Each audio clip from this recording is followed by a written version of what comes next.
Capitão, eu vou precisar, vou começar da seguinte forma. A gente sempre começa o senhor falando o nome completo do senhor, o local de nascimento e a data de nascimento. Vamos lá? Tá com o senhor? Fernando Jorge Pereira da Cruz, nascido na cidade de Recife, no dia 15/9/1957. Agora eu preciso que o senhor fale o nome de guerra, né? Composto, número de paraquedista e ano. Capitão Fernando, paraquedista 29.036, 77/2. Capitão, como é que foi o contato do senhor com o Exército? Quando foi? Bom, uma história breve, né? Depois leva você corta. O meu pai sempre quis que eu não fosse militar, porque ele era militar da Marinha e ele passou períodos difíceis na Marinha, época de revolução, prontidões, então aquilo para ele foi um transtorno. Então eu me vocacionei para a área civil, estava fazendo escola técnica e no último ano de escola técnica, aquela coisa que só acontece com os paraquedistas, eu olhei para cima e vi um avião, achei interessante, falei, eu quero ser isso. Então eu me apresentei como soldado, claro, né, no alistamento, porque eu não cheguei a prestar concurso para as escolas militares, então entrei como soldado, na Companhia de Engenharia Paraquedista, em 1977, na época, Capitão Boabate, que era comandante. E aí quando é que foi, em que ano foi que o senhor ingressou para a área de estágio e como foi o processo do senhor na área de estágio? Que ali é onde começa a mudar o DNA, tem algum momento, algum aspecto que foi relevante, que marcou o senhor? Bom, a área de estágio ela marca qualquer ser humano que passa ali, né? Principalmente aqueles que conseguem concluir, os que não conseguem ficar com aquela mágoazinha. E é um momento que a gente sabe, todos nós sofremos bastante ali, mas é normal, é uma prova que nós temos que passar. E no final nós temos o prêmio, né? Nosso busto marrom, nossa banha vermelha. Então acho que isso aí vale mais que qualquer coisa. E essas coisas que a gente passa difíceis na vida, a gente guarda na memória, a gente não consegue esquecer. E como foi a sensação do senhor e quando foi, como é que o senhor descreve a primeira vez que o senhor saltou de uma aeronave em pleno voo? Isso aí a primeira aeronave foi um Hércules 630.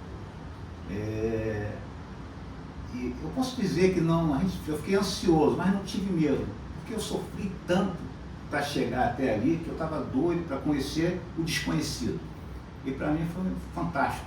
A partir dali aquilo é mais uma memória afetiva que eu tenho. E quando o senhor se tornou paraquedista, a partir daí o senhor serviu em quais unidades? Como é que foi a trajetória do senhor? Em todo o exército ou só na brigada? Depois que o senhor se tornou paraquedista, o senhor permaneceu na brigada? Quando eu fiz o curso de sargento. O senhor entrou na ESA? Não, eu fiz o curso técnico, né, na ESE, a escola técnica, e depois completei na escola de comunicações.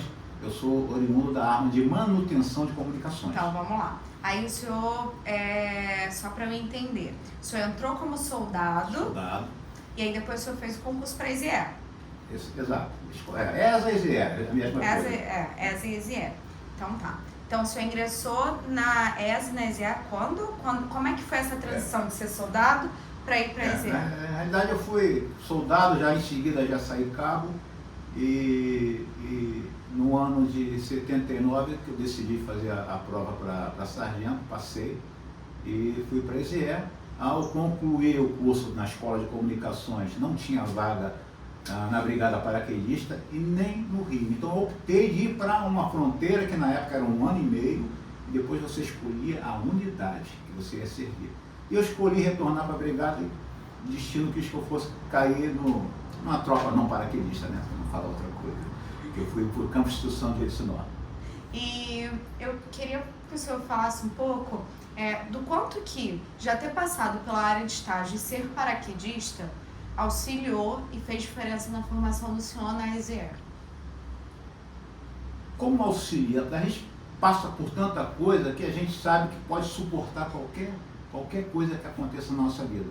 Não só lá dentro do exército, mas fora também. A gente consegue vencer as adversidades, graças aquilo que a gente passa ali, todos aqueles momentos que a gente acha que não vai conseguir, mas a gente se esforça e consegue.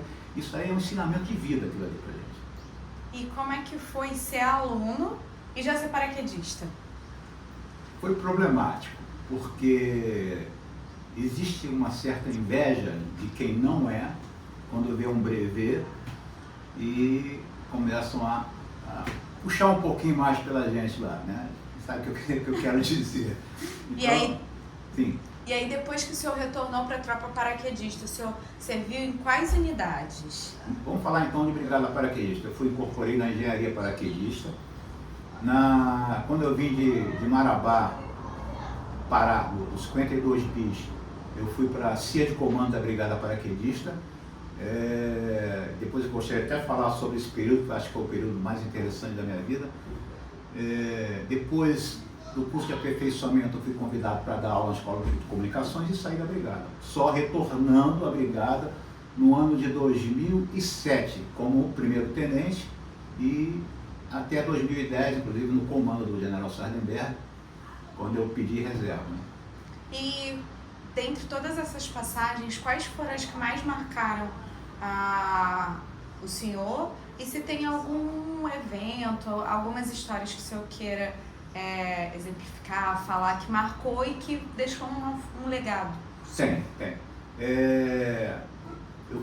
Quando eu fui convidado, estando na CIA de comando, e fui convidado para trabalhar no E3 da Brigada Paraquedista, eu fui questionado na época por então o Tenente-Coronel Matos, hoje é o General Matos, se eu queria realmente aquele carro. Era um carro muito difícil, só tinha um elemento trabalhando e eu aceitei aquele desafio e tive que ralar. Fui atrás dos precursores, fui atrás dos donos, para saber detalhes, minúcias daquela função, como funcionava a atividade aeroterrestre, como era a distribuição de paraquedas, como o PREC trabalhava lá embaixo no solo, para poder trabalhar na formação da PQ-1, né? do antigo amarelinho. Então eu trabalhei com isso, eu tinha que pegar todo o planejamento, fazer um rascunho para poder distribuir os saltos para as unidades. E naquela época, nesse período foi de 88 a 91 que eu fiquei lá, a brigada era aquela correria, né? Era salto, e o salto cancelava, e missão extra. Então eu tinha um bom relacionamento com o suboficial Jael da 5ª Força Aérea, e no horário do almoço eu dava uma fugidinha, nós encontrávamos num ponto, e ali, num botequim, num copozinho de cerveja, né? Nós acertávamos detalhe da brigada, ele atendia a nossa brigada e atendia a aeronáutica, com as necessidades deles e as nossas também. E decisão, um copo de cerveja na mão, né? E uma branquinha também. Então a gente tomou muito, e essa história quase ninguém sabe, né? Que ele nem contava para o chefe, nem eu nem ele, mas a gente fazia um troço porque é para o bem da Força Aérea e para o bem da Brigada Paraquedista. Legal. E como que o senhor pode descrever a mística paraquedista? O quanto foi importante ser paraquedista para o senhor ao decorrer da vida militar? Olha só, isso para a gente traz um legado de superação, de desafios, né? Por tudo que a gente passa ali, por ser uma tropa diferenciada, nem vou falar que é melhor que a outra, mas é uma tropa diferenciada, o ambiente é salutar, você rala e está feliz com aquilo. Eu não consigo explicar isso aí, essa relação. Tá? Mas então hoje, olha só, isso aqui, você chegou e estava aqui. Eu não consigo me afastar, eu não consigo. Acho que qualquer um de nós, a gente passou um avião, a gente olha para cima, natural, está dentro da gente, né? E se o senhor pudesse deixar uma mensagem para a nova geração, tanto os homens quanto as mulheres que estão ingressando? Tá bom, olha, servir na brigada é um privilégio e uma honra. Privilégio por quê? Por fazer parte de homens e hoje mulheres, né? De determinação, pessoas que conquistam as coisas, conseguem chegar a algum lugar. E honra por quê? Nós vamos cultuar a memória daqueles que fizeram a história da brigada. E vocês que estão chegando serão responsáveis por manter essa mística, é por fazer, valorizar o que é brigada paraquedista, porque é diferente. Está aqui, ó, o troço é diferente, está no sangue nosso. Tá? Eu vou contar depois uma historinha, né? Pode contar. Só um sufocozinho que eu passei. Uhum. O único sufoco na brigada paraquedista foi quando eu estava fazendo no curso de salto livre, né? Em Resende. Pela primeira vez eu tive um meio oeste. E naquela época o curso era com bolinha, né? Não era quadrado. Então vamos lá. O senhor, além de curso básico paraquedista, o senhor fez quais cursos? Tá. Na brigada eu só tenho o curso de mestre de salto e o curso básico de salto livre. Né? E o salto livre me trouxe essas memórias aí. Eu já saltava fora, né? No civil, já saltava no Aeroclube de Nova Iguaçu. E quando eu fiz o da brigada, num salto em Resende, quando eu comandei o paraquedas principal, ele deu o MEO-Oeste, a gente tem que brigar para tentar desfazer o MEO-Oeste, e não desfazia, a gente está em queda, né? Aí eu tive que desconectar, que é a sensação ruim, né? A gente desconectar e contar com o nosso reserva. E quando eu comecei a cair em dorso, aquilo ficou ele aqui não saía, eu falei, meu Deus, e agora?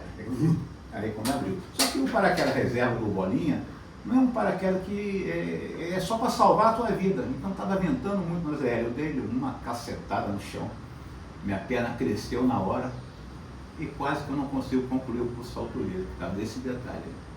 Mas concluiu. Concluí, claro. E como é que é essa sensação de... como é que o senhor poderia falar sobre o quanto que saltar de paraquedas, saltar livre, influenciou na vida do senhor? Quanto ser paraquedista, saltador livre, influenciou na vida do senhor? Voltando àquele aspecto, você supera, né, dificuldades, você supera emoções e você vai carregar isso pro resto da vida. Eu hoje estou com 65, daqui a 2 dias eu estou fazendo 66 e estou doido para ir lá num paraclube qualquer e dar um saltinho de novo. Porque uma das minhas decepções no salto livre é eu nunca ter conseguido fazer uma foto em queda livre.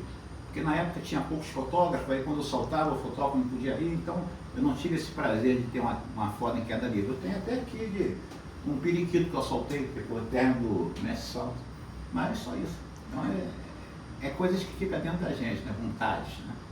E ser paraquedista Ser paraquedista, para mim é um orgulho, porque eu quis, eu fui, passei, venci e continuo sendo, porque mesmo não estando na ativa, mesmo estando na reserva, não sai da nossa alma, perpetua na gente. Foi ótimo. Deixa eu chamar agora o Coronel Cardoso.